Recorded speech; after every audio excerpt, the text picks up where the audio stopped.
kasih. Pagi ini saya mau sedikit berbagi tentang apa yang sudah kami alami selama pelayanan di Malaysia kemarin. Sungguh kasih karunia Tuhan sehingga kami bisa menyelesaikan semua itu. Kalau yang untuk Kuala Lumpur sudah disaksikan oleh Anin dan Vivi kemarin, saya kebetulan mendapat bagian untuk Sarawak. Berawal dari misi yang ada di Sekinah ini untuk pergi ke bangsa-bangsa. Di list itu kan banyak sekali negara-negara yang ada, saya mulai berdoa. Tuhan, bagian saya di mana? Kemudian Tuhan tempatkan Malaysia dan lalu saya berdoa. Di Malaysia di mananya Tuhan? Gitu kan ya. Kalau saya ini orangnya kalau bisa ikut-ikut aja. Gak usah pakai mikir, gak usah pakai ngatur dan lain sebagainya. Berawal dari saya tanya ke PIC. Awalnya PIC-nya Kohyo kemudian pindah ke Anin ya. Sudah kita mau ke area mana? Terus Anin bilang ke KL dan Penang. Tapi saya dapatnya tuh Sarawak gitu. Kenapa Sarawak Tuhan? Kalau bisa lalukan cawan ini daripadaku. Lebih enak saya ngikut aja gitu kan ya. Semua Anin yang ngatur, Nin pokoknya kamu semua beres sih oke. Tapi hati ini tuh Sarawak.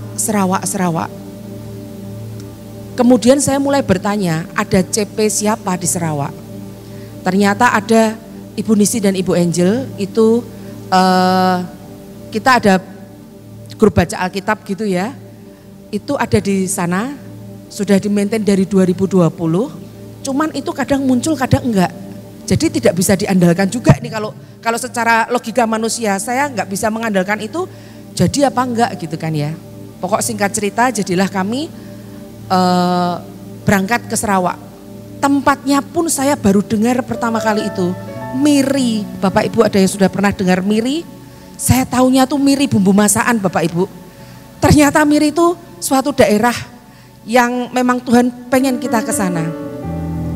Nah di sini, ini pelayanan kami di Miri ya. Saya mau ceritakan yang ini hari pertama nih. Bukan, iya. Ini hari pertama. Hari pertama kami datang dari Jakarta tuh kita siap-siap subuh jam 5 pagi. Berangkat menuju ke Kuala Lumpur Transit, lalu kita pergi ke Miri sampai di Miri jam 5 sore. Kami berbahagia, sudah ada yang jemput, puji Tuhan. Ternyata Bapak Ibu setelah dijemput, kita tuh cuma ditunggu di hotel. Setahu saya hari pertama istirahat, betul ya Bapak Ibu? Tidak. Hari pertama kami cuma ditunggu di hotel untuk ganti baju, lalu langsung pergi pelayanan. Sampai jam 12 malam Bapak Ibu. Baru pulang, baru dilepaskan. Ini hari pertama memberi pengajaran, ternyata hari pertama itu dan hari kedua itu cek, kita dites. Kira-kira ini hamba Tuhannya seperti apa? Karena kita selama ini hanya chat itu via Zoom, online, WA, begitu kan, tidak pernah bertemu secara langsung. Buat mereka, kita rata-rata melayani orang Dayak ya. Buat mereka itu mereka mau ngetes ini hamba Tuhan yang datang seperti apa. Kalau saya taunya hari terakhir itu saya tanya sama mereka sebetulnya gimana sih? Kalau yang datang itu hamba Tuhan yang khotbah sudah sering. Banyak dari Malaysia, banyak juga dari luar negeri datang ke sana. Kami butuh yang beda.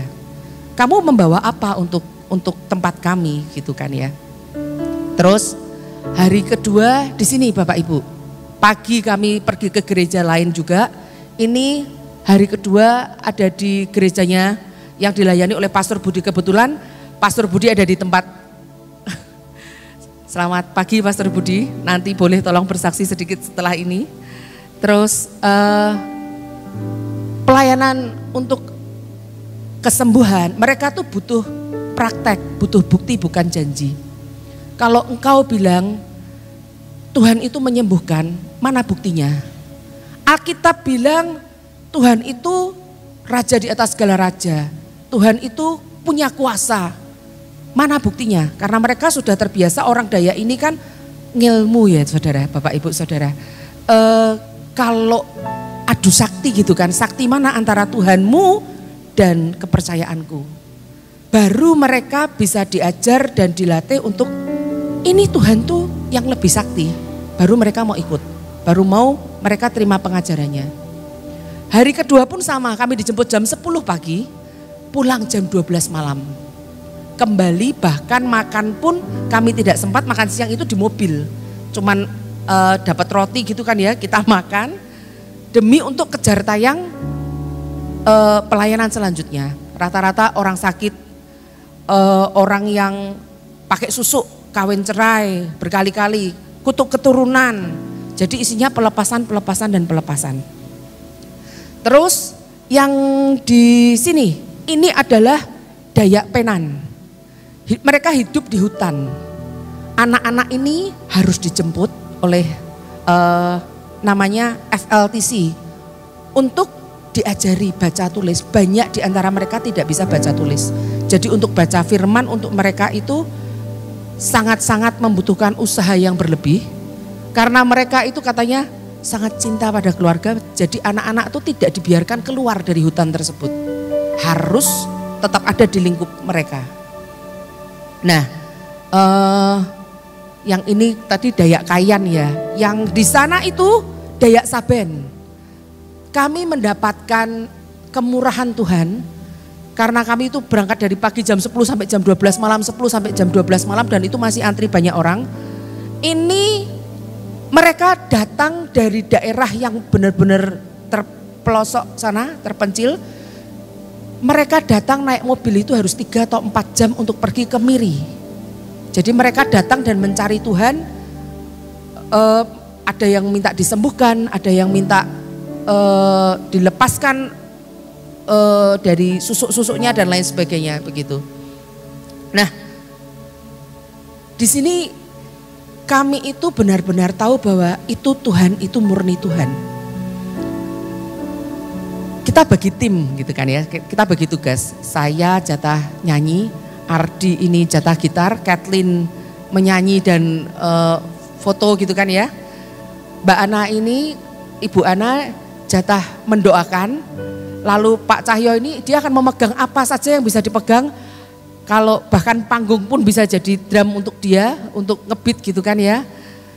Karena tenaga kita sebetulnya sudah tidak ada.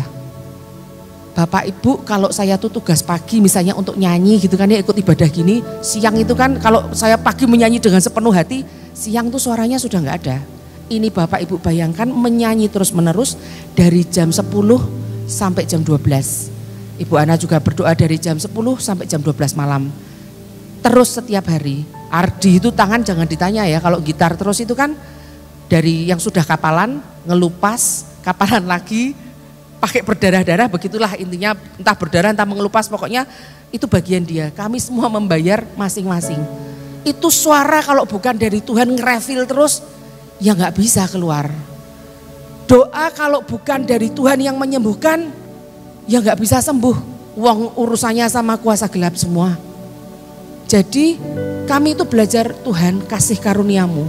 Kenapa engkau memaksa kami pergi ke Miri?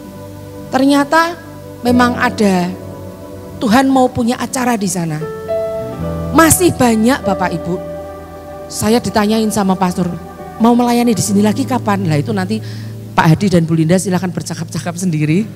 Karena hari terakhir itu kami sampai nolak orang. Lah kami mau ke airport, maaf kami nggak bisa kayak hari 1, 2, 3 sudah digeber sampai jam 12 malam, sampai jam 12 malam kita nggak bisa. Bu ini sudah banyak yang telepon mau datang. Mereka butuh yang namanya dilayani. Karena ya mereka butuh bukti bukan janji. Kalau engkau bilang Tuhanmu hebat, Tuhanmu dahsyat, berarti kita harus bisa jadi wadah, bisa jadi alat yang Tuhan bisa bekerja. Ini masih satu-satu Bapak Ibu, saya menantikan nanti Bu Linda atau Pak Hadi ke sana gitu kan, mendoakan hadirat Tuhan kenceng gitu, nggak usah pakai dipegang satu-satu, wuss, rebah semua begitu ya. Amin begitu. Karena wah Tuhan, ini tenaga sudah habis-habisan. Lah, itulah yang kami alami selama di Miri. Banyak sekali jiwa-jiwa yang mereka membutuhkan uluran tangan kita. Ditunggu kehadiran Bapak Ibu sekalian untuk misi selanjutnya. Karena saya percaya kami ini hanya membuka jalan. Apa yang belum pernah dilihat oleh mata, belum pernah kita harapkan itu datang ke mereka. Dan seperti kita membawa api yang akan terus membesar, berkelanjutan, itu saya percaya bahwa ya Sekinah itu memang akan menjadi besar dan mendunia dan memang banyak diperlukan oleh negara-negara. Ya ini ibu yang di tengah-tengah, nah yang itu tadinya tidak bisa ketawa. Dia bersedih karena dia rindu Tuhan tapi dia buta huruf, tidak bisa membaca. Jadi kan kita mengajarkan, kita tuh setiap hari harus baca Alkitab karena Alkitab adalah firman Tuhan yang adalah Tuhan sendiri, pada mulanya adalah firman, begitu kan ya. Tapi saya tidak bisa baca. Kita kalau bisa ada yang membacakan atau audio Bible, karena tidak semua dari mereka bisa bahasa Indonesia. Banyak yang harus ditranslate ke bahasa Dayak itu tadi. Lalu yang ini hari kedua atau hari ketiga kita didatangkan orang-orang yang begitu Bapak Ibu. Begitu selesai adu sakti, saktian mana mereka langsung telepon, ada berbondong-bondong datang. Ini banyak orang yang perlu pelepasan karena mereka pakai ilmu-ilmu dan banyak kutuk-kutuk. Jadi begitu, mereka butuhnya begini. Kalau aku punya masalah ini, kamu bilang Tuhan bisa menolong, firmannya di mana, prakteknya gimana. Jadi mereka butuh firman yang bisa dipraktekkan.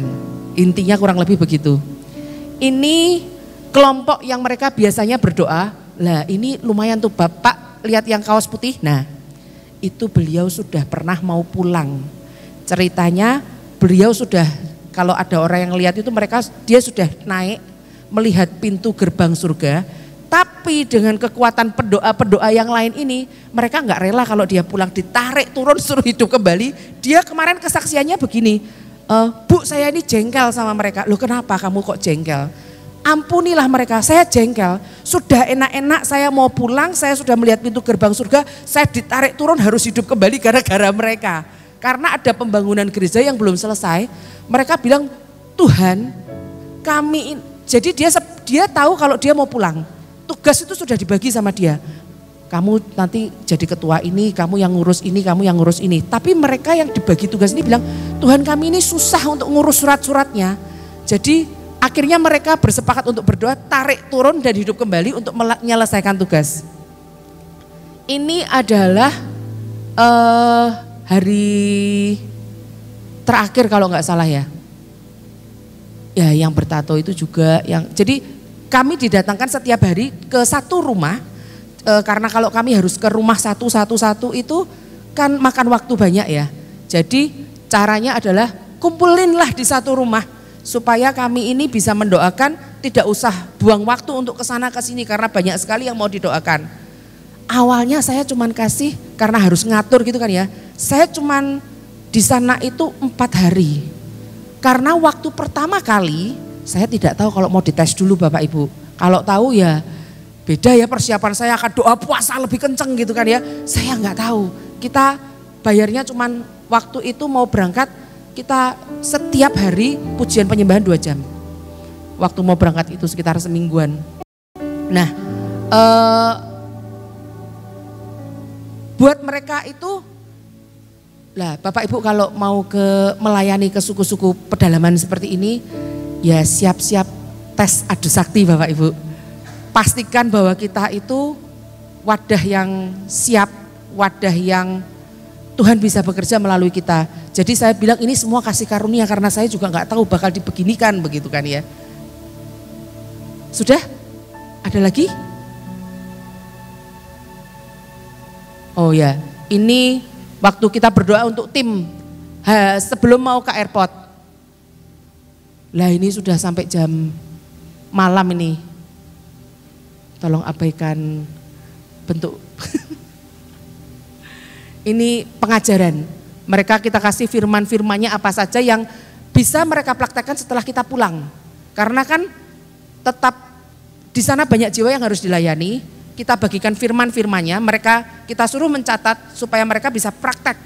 Katanya Ibu Ana yang mengajarkan begini, kamu cari orang sakit, bisa nggak bisa praktek dulu doain, masalah sembuh nggak sembuh urusan Tuhan.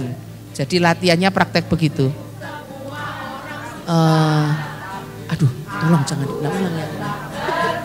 Ganti, next. Sudah. Jadi kurang lebih begitu. Saya sangat menghargai divine connection.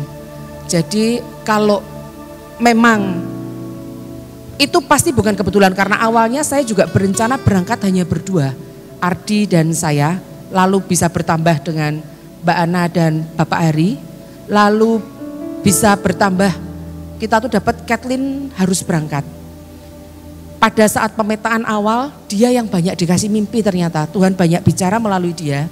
Jadi untuk Anin pergi ke balik pulau itu, Kathleen yang kita suruh cari, cari di mana yang sesuai dengan mimpimu tuh kira-kira di daerah apa. Pokoknya nanti akan di Penang itu akan pergi ke hutan.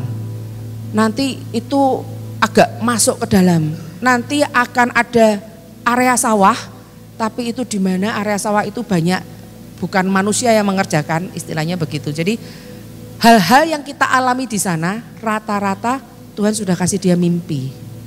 Bahkan untuk kita pergi ke Miri pun sudah ada mimpi. Oh ternyata ini saya sudah pernah lihat ini Mami, aku udah ngimpi ini. Sangat detail Tuhan bicara ke dia. Jadi memang semua mengerjakan bagian masing-masing. Kira-kira demikian Bapak Ibu Saudara yang bisa saya saksikan, murni karena Tuhan. Kalau tidak kita secara manusia jelas tidak mampu. Nah, saya undang untuk Pastor Budi untuk naik ke atas, untuk ini yang area kita dari Sekinah ya, ini yang dari Miri, biar beliau sendiri yang menyaksikan apa yang terjadi di sana gitu. Terima kasih.